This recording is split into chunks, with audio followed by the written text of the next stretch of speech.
a small house perched on the steep hillside of Gamcheon-dong, Busan.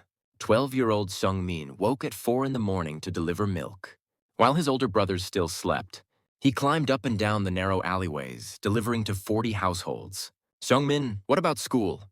asked one of his regular customers, an elderly woman. "Yes, ma'am, I go. After I finish this." His father was a welder at the shipyard. His mother worked as a housekeeper for other families. His oldest brother, Sung-hoon, attended medical school at Pusan National University. His second brother, Seong-chol, was studying law at Korea University. Every family resource was poured into supporting these two brothers. Seongmin isn't good at studying, so he should find work early. His father's words were always matter of fact. Seongmin's grades were average, neither outstanding nor terrible. But in the shadow of his two brilliant brothers, he was invisible. Seongmin had dreams too. He wanted to become a chef. Every time he ate the dinner his mother struggled to prepare, he thought about how someday he would cook delicious food for her. But he never spoke of this dream. With the entire family tightening their belts to pay for his brother's tuition and boarding, the youngest son's dream was a luxury. At 16, Seongmin barely finished middle school and found work at a small restaurant near Jagalchi Market. From 5 in the morning until 10 at night, he washed dishes and prepared ingredients. The owner, an old woman, was harsh but recognized Seongmin's diligence. "You've got fast hands. Watch this." She taught him knife skills, how to control the heat, how to balance. Seasonings everything, one lesson at a time. Seongmin absorbed it all like a sponge. In the evenings, he attended a night school program near Busan Station to prepare for the high school equivalency exam. Most of his wages went home, but he saved bit by bit for the tuition. The rest he spent on books, cookbooks. "At least our youngest is a good son," his mother would occasionally say. The older ones only spend money. But when he went home for holidays, the conversation was always about his brothers. Seong-hoon had become an intern. Seong-chol was preparing for the bar exam. Seongmin's restaurant work was dismissed with a simple, "Yes, you're working hard." Nothing more. He wasn't resentful. Or rather, he tried not to be. At 21, Seongmin moved to Seoul. He found work as an assistant cook at a Japanese restaurant in Myeongdong. The head chef was a master who had trained in Japan for 10 years, and under him, Seongmin began learning real cooking. There was philosophy in a single knife cut. Heat control, ingredient selection, timing, everything was an art. Seongmin lived in the kitchen 16 hours a day. His fingers were cut and burned, but he was happy. During this same period, Seong-hoon opened his own clinic. The startup capital was insufficient, and their father mortgaged the family home. Seongmin sent all the money he had saved over 4 years, 20 million won, to his brother. "Seongmin, thank you. When I do well, I'll pay it all back." Seong-chol failed the bar exam. For the 3rd time, the entire family was devastated, and Seong-chol struggled with depression. Seongmin sent him living expenses every month and words of encouragement. "Hyung, it's okay. You can do this." The head chef asked him, "Why do you only work? You never even see friends." "I'm supporting my brothers." "That's admirable. But what about your life?" Seongmin had no answer. At 30, Seongmin finally opened his own small restaurant in a shabby alley in Yeongdeung-po, a place with just 6 tables.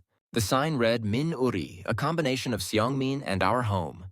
The menu was simple: carefully prepared Korean food made with seasonal ingredients. 된장찌개, bulgogi, grilled fish. But there was something special about his food. A taste created by 15 years of honed skill, and the desperate desire to feed his family. Word spread. Customers increased. Lines formed. "Owner, what's your secret?" "Devotion. Just devotion." That same year, Seong-hoon's clinic faced bankruptcy. A malpractice lawsuit and management failures converged. The mortgaged home was sold at auction. His parents moved into a small rental room. Seongmin abandoned his plans to expand the restaurant and sent all his funds to his brother. Then he brought his parents to Seoul. "Son, we're sorry to you." "It's all right, father. I'm happy." And it was true. The restaurant work was hard, but Seongmin was happy. Min Uri had become one of the most difficult reservations to get in Seoul. Seongmin didn't open a chain. Instead, he perfected a single restaurant. In 2010, the Michelin Guide published its Seoul edition. Min Uri received 2 stars. Chef Seongmin's cuisine is a perfect harmony of a Korean, mother's touch, and world-class technique. Reporters flocked to him. "How did you achieve such success?" Thanks to family. Family made me strong. He didn't speak of his past sacrifices with resentment. Instead, he transformed them into gratitude. Seong-chol never became a lawyer, but he found his path working as a social worker. Sung-hoon ran a small neighborhood clinic, living modestly. One day, his brothers came to the restaurant. Seongmin. Seong-hoon spoke first. The debt we owe you, I don't know how we can ever repay it. Hyung, it wasn't a debt. It was love. Seong-chol wept. We took you for granted. I'm sorry. You both struggled too. The weight of expectations must have been crushing. Seongmin meant it. He understood the pressure his brothers must have faced. Being born first or second wasn't a choice either. When Min Uri was forced to close due to redevelopment, Seongmin made a new decision. He opened a new restaurant in Gamkeon-dong, Busan, the very neighborhood where he'd grown up. This time, it was larger. The first floor was a fine dining restaurant.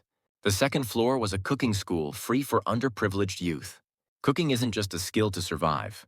It's the power to make someone happy. The whole family gathered for the opening. His mother toured the kitchen and wept. Our youngest has grown so much. His father gripped his son's shoulder tightly. He said nothing, but his trembling hands spoke volumes. Seong-hoon and Seong-cheol became Seongmin's assistants for the day, carrying food and greeting customers. That day, there was no hierarchy among brothers. That evening, after closing, the three brothers ate together. Doenjang jjigae, spicy pork stir-fry, and kimchi pancakes, all made by Seongmin. This is it, Seong-chol said. The taste Mom used to make for us. Yes, Seong-hoon nodded, but deeper. Seongmin smiled. It's the taste I learned while feeding you both. A taste mixed with pain and love. What is that? Seong-chol asked. The taste of family. Outside the window, the sea of Busan stretched before them. Like the sunset-stained waters, their lives had been sometimes stormy, sometimes calm. But in the end, all waves returned to the same shore. The youngest was no longer invisible. He was the one who had fed the family, the pillar, who had sustained everyone with love. And like the food he created, his life had taken bitter ingredients and transformed them into something deep and rich.